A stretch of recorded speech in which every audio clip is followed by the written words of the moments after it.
May 27th, 1997 started out as a perfectly sunny day in the town of Jarrell, Texas. Mallory Cantler Sumner was 8 years old at the time and was running errands with her mom that day. At some point, she remembered passing by the Igo family's auto shop. Mallory would go on to say, "My sister went to high school with them, so we were all friendly. I remember driving through town waving at the Igo boys."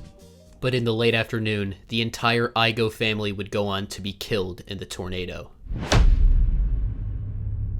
Later that day, weather radar indicated an oncoming mesocyclone rotating at 46 miles per hour. When the storm entered Williamson County, two very short-lived EF2 tornadoes were produced. Even after these tornadoes dissipated, the Weather Service knew this storm was capable of producing another powerful tornado. No one knows when the exact start of the Jarrell tornado occurred, but what we do know is that rope-like funnel clouds occurred right before the tornado's formation. And that would go on to be the case at 3:40 p.m. when a spiraling rope-shaped funnel cloud touched down. And right as this happened, a famous photograph was taken of this tornado.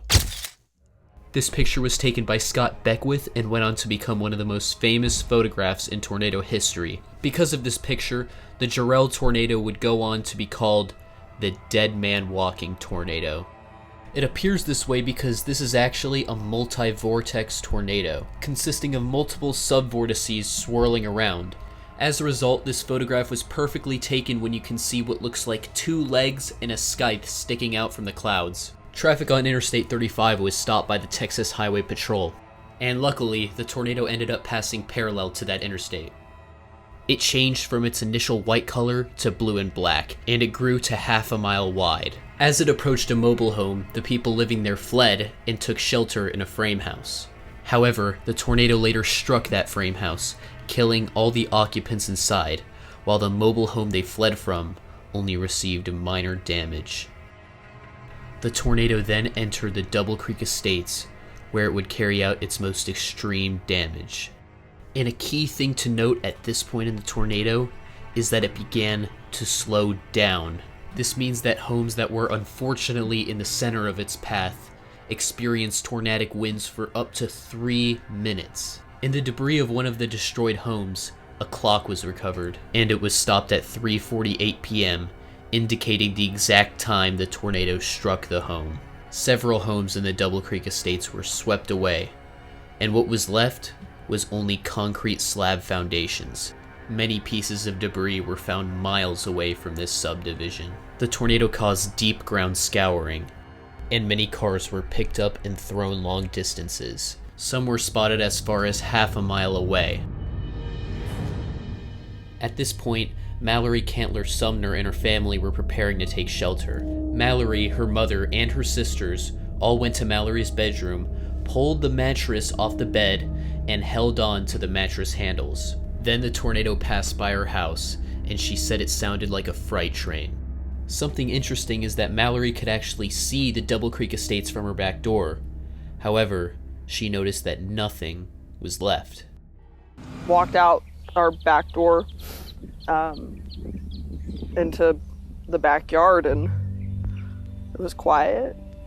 The rain had generally stopped.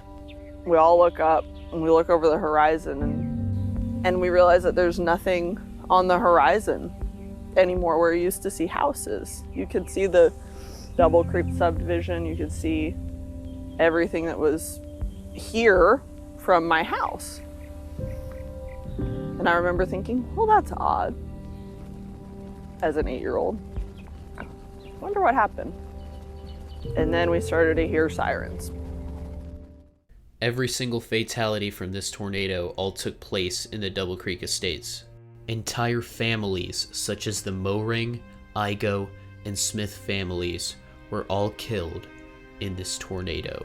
Some of the injuries to the victims in the Double Creek Estates were so major that first responders had a hard time distinguishing human remains from animal remains. The tornado then left the Double Creek Estates and traveled southwest.